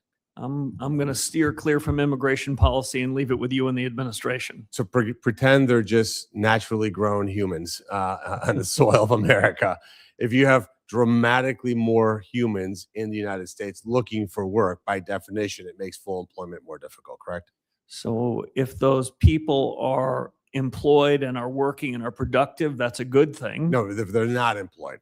Well, that can be a challenge to one, if not both parts of our mandate. Okay, let's talk about data centers really quick. So if you felt, or the Federal Reserve felt, that data center investment was driving inflation, what is the tool that you could use to combat that? So I think that investment in data centers and in AI generally do affect the demand side of the economy, and we can see it, and we can see prices move up. But unlike some of these other shocks, with a lag, it also affects the supply side. No, but what I'm saying is, if you felt that you had to do something about it, would it be accurate to say, really, you don't have a lot of tools? I think some of my colleagues think that you do have a magic wand, but ultimately you'd have to raise interest rates. The idea would be you're going to make it more expensive to borrow money to build these things. Ultimately, that's basically the tool that you have, just roughly speaking, correct? We have powerful tools to deal with what we deem to be inflation above target. Right. So you would raise interest rates if you really is the tool that you'd use. Does it make any sense for us to be thinking that if inflation is being caused by data center investment, and the answer would be to look to the Fed to raise interest rates, when in reality you have government that's providing tax subsidies, which is lowering the cost and thus encouraging more irrational investment? Doesn't it make more sense to say, let's not do any tax subsidies? Now, we can't do that here at the federal level because a lot of these subsidies are coming from cities, counties, and states. I actually believe, and I think, Chairman, we should think about providing 100% federal tax on these subsidies so that if a company wants to take subsidies from some state, tax it at the federal level 100% to discourage it, because I think it is absolutely insanity for us to use taxpayer dollars to subsidize multi-billion-dollar companies. And by the way, those incentives don't exist. Would you agree that that seems reasonable? Fiscal policy is your decision. I'm going to let you guys fight that one out. Good. Early. Thank you. Senator Rose. All right. Thank you so much, Chair Scott and Ranking Member Warren, for holding today's hearing. And Chairman Warsh, it's good to see you again. Before we talk about the economy, I want to briefly return to your confirmation hearing, where under questioning from Senator Gallego and myself, you said that the president never, quote, generally or specifically instructed you to lower interest rates. And your testimony at the time did contradict reporting by the Wall Street Journal. So Senator Gallego and I sent you a letter on April 26th clarifying your testimony, and we have not yet received a response. So as we stated in our letter, President Trump told the Wall Street Journal that he thinks you have to lower. His quote was, he thinks you have to lower interest rates. And under your sworn testimony in this committee, you said that the president never generally or specifically instructed you on interest rates. And so I wonder whether you will just commit to responding to our letter. Sure. I stand by every word that I said at my confirmation hearing, and now I have a 7-week track record subsequent to that, and you can judge not just my words but my actions. And I'm happy to continue the discussion with you about this topic if you think it's fruitful. I will say I've spent 7 weeks doing a lot of hard business of reform, but I'm happy to continue to engage. Okay, and you will respond to the letter that Senator Gallego and I sent to you. I'm happy to find the letter. I think it came to me before I was confirmed to the Fed. I'm happy to find it and work with you and your colleagues and answer any questions you have. Okay, thank you. Now, federal Governor Christopher Waller recently announced a framework to radically transform the Fed systems of 12 regional reserve banks. And Congress deliberately created a centralized system of 12 regional banks to ensure that regional economies and communities are represented when the Fed makes consequential decisions. The Federal Reserve Bank of Richmond, which serves Maryland, employs over 100 of my constituents at the bank's Baltimore branch. And I share our ranking members' concern that these changes are being pursued without consideration of Congress. And so do you agree that regional presidents and board directors are responsible for day-to-day operations under the Federal Reserve Act and not the Federal Reserve Board in Washington? So I love the structure of the Board of Governors and the Reserve Banks in the Federal Reserve Act. And I love the Humphrey Hawkins testimony I am obligated to give it to you. As the Federal Reserve Act makes clear, as you know, is the reserve banks run operations and their budgets are reviewed and approved by the Board of Governors. With respect more broadly to the proposal you suggested, I think we need to try to do two things at the same time. Be good stewards of taxpayer money and continue to drive efficiencies throughout the system. And at the same time, respect the independence of the reserve banks so that they can show up in Washington at an FOMC meeting and feel as though they have the resources at their disposal to argue their point of view. My addition to what's already been said publicly is my view is the 12 reserve banks should be 12 centers of excellence. And if there is some savings that we're necessarily driving through consolidation of overlapping functions, they should at the same time be able to build out capabilities and solve any of a number of problems of economic policy that are inside of our remit. I've encouraged the 12 reserve banks to think about what they could do to have a center of excellence. So, Mr. Chair, your answer is yes, you do agree that the regional presidents and board directors are responsible for day-to-day operations under that act. I do believe that's subject to the oversight of the Board of Governors and the statute. Okay. Just one last question. Now, you've suggested that artificial intelligence will generate productivity gains that will reduce inflation and help lower interest rates. And I'm optimistic as well about the promise of AI, but we need to be really clear-eyed, I think, in considering the whole economy and the impact there. The Fed has two mandates, low inflation and maximum employment, and you've spoken often about AI's impact on prices and inflation, but inflation is still high. So it's important that the Fed also addresses the employment piece of this mandate. And just as urgently, the Fed should consider who benefits from AI. So some economic models for AI's economic effects foresee gigantic returns for capital holders, but stagnant wages and job losses for workers. So as it relates to AI, what specifically is the Fed doing, studying, or preparing for under your maximum employment mandate? So I endorse both parts of the dual mandate, and I don't want to suggest that productivity and the AI wave only impacts one part of it. We've got no legislative orphans. And I think that the effect on the labor markets is real and something we're thinking long and hard about, short-term, medium-term, and long-term. Thank you. Senator Banks. Thank you, Mr. Chairman. Chairman Warsh, welcome back to the committee for the first time as the chairman of the Federal Reserve. I was proud to vote for your confirmation back in May, and it's great to have you come back. I understand we do this on the committee, Mr. Chairman, twice a year. I'm looking forward to continued dialogues with you and before this committee for many years to come. You're very familiar with my state, Indiana. We've talked about Indiana a great deal. There's no state in America that has a stronger manufacturing base than Indiana. Manufacturing jobs are the biggest share of our workforce in our state and accounts for about a quarter of our state's economy. For decades, though, policymakers here in Washington have turned a blind eye as foreign countries erode our manufacturing base and rely on artificially cheap labor. But under President Trump, we have a renewed focus on fighting back and protecting America's manufacturing edge. In addition to President Trump's tariffs, we are helping American companies compete against foreign competition by investing in new technologies that help American workers make better quality goods more efficiently than countries that rely on cheap labor. Mr. Chairman, business investment in the U.S. is surging right now. Fixed investment grew at a rate of 10.1% in the first quarter of 2026. Can you talk more about that and about how rising investment in new technologies like AI and robotics can strengthen America's competitive position against the rest of the world, especially when it comes to manufacturing? So thank you, Senator Banks. The CapEx surge is remarkable. This is a CapEx investment boom that the country hasn't seen in more than a generation. It is the seed corn for productivity and GDP improvement over the next decade.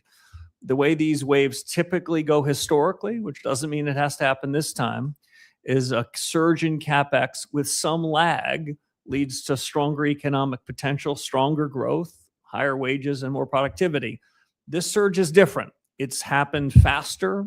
It's probably going to be bigger, and it's accelerating in real time.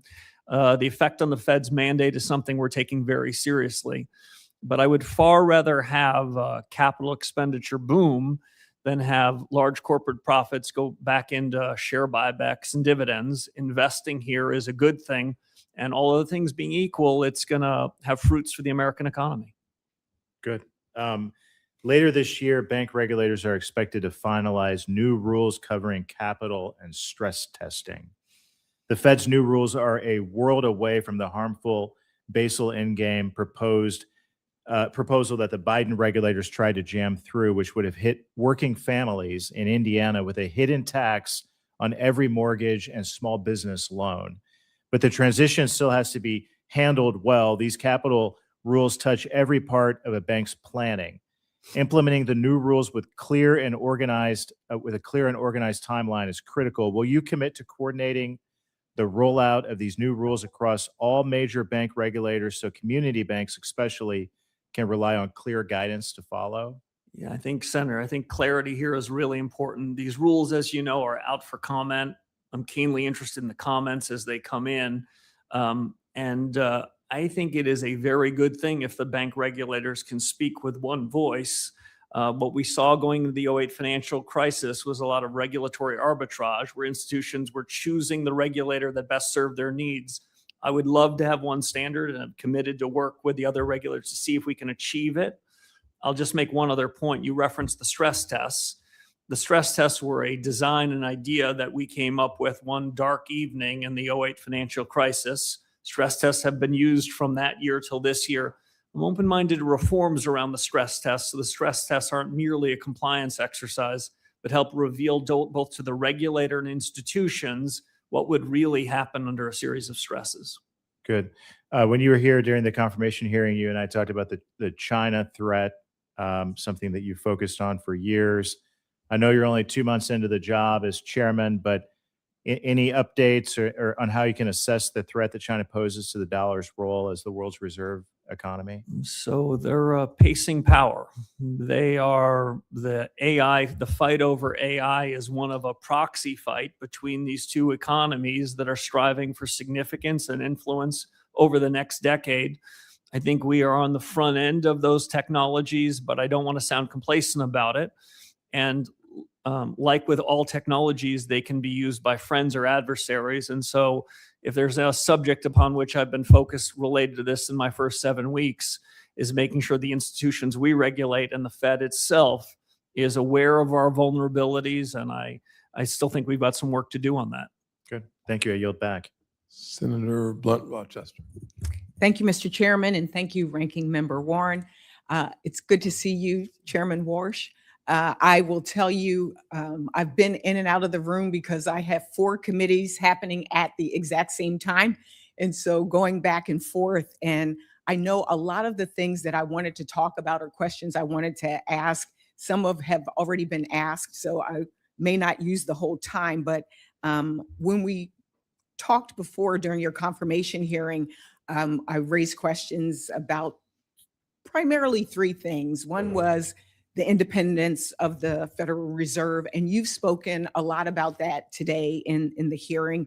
I talked about transparency around reforms and what does regime change mean, and how does this connect with our regional Federal Reserve boards.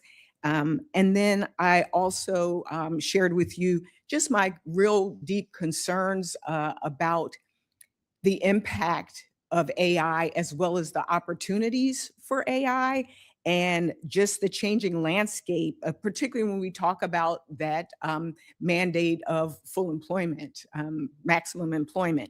And lastly, I would also say really important to me, and I shared that with you as well, is that the focus primarily a lot of times what is talked about is the Wall Street side and not the Main Street side. And so how Main Street has equal footing to Wall Street. And so a lot of the questions that have come, one of the things that you shared in your testimony was about the task forces that you have established, which I think is a really good idea. And I think the choices of things that you're focused on, from communication, to AI and the influence, all of those things are really important. And I think some of my other colleagues might have asked questions. I was on the AI one in particular.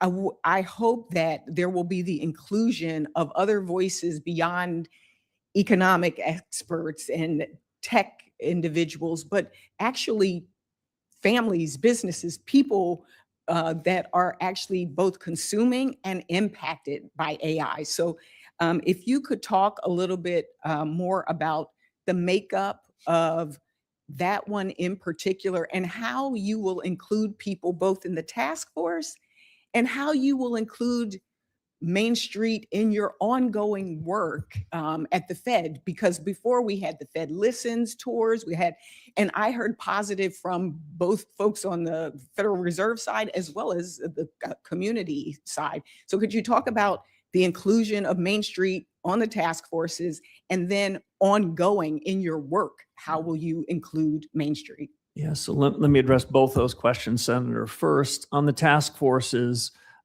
we have 15 people across 5 task forces. I think there's a breadth of views, perspectives, expertise. They're all fantastic. They aren't decision makers. You're talking to one of the ultimate decision makers. And I believe, like you do in the reserve banks, the reserve bank presidents bring a breadth of views from their communities, from their businesses, and they and we are going to be the deciders about what to do with these. I don't want you to think that I've outsourced anything to these task forces other than coming up with new ideas. Which is fine. My question is more related to the makeup. One of the concerns I have, even on technology, we've seen incredible advances where voices and were not included of other folks. And so therefore we had technology that mistakenly took a Black judge and thought that he was a criminal based on bad input of how the technology. So I'm talking about the input in the task forces as well as your ongoing input. Yeah. I don't know if you will continue with like Fed Listens or any of those things, but how will you get feedback from community organizations, small businesses, consumers? Yeah. I don't mean to give you an excuse. I've been here 7 weeks. We've been pushing for reforms, but you have my commitment. The focus under my chairmanship at the Fed is what's happening in the real economy. And by the way, there are plenty of people on Wall Street who are upset with me already that I'm somehow not feeding them all the information they'd gotten before. And if they only had my dot, everything would be swell. My message to them is play the ball, don't play the Fed. By that, I mean, figure out what's happening in the real economy, respond to data that's happening in the real economy, rather than somehow suggest that we're going to be focused on Wall Street. So you have my commitment to focus on Main Street because it matters mostly to our dual mandate. Well, I appreciate the time. I will also follow up with questions for the record and also particularly on the data piece as well. And I yield back, Mr. Chairman. Thank you, ma'am. For senators who wish to submit questions for the hearing record, please do so by Wednesday, July 22nd. The chairman will have 45 days from that day to submit your responses to questions for the record. This has been a great hearing. Thank you. Well done so far, so good. We look forward to even more time that we could spend together. And I frankly believe that the American people will have their trust restored under your leadership as relates to the Federal Reserve. Thank you, Meeting is Mr. adjourned. Chairman. Absolutely.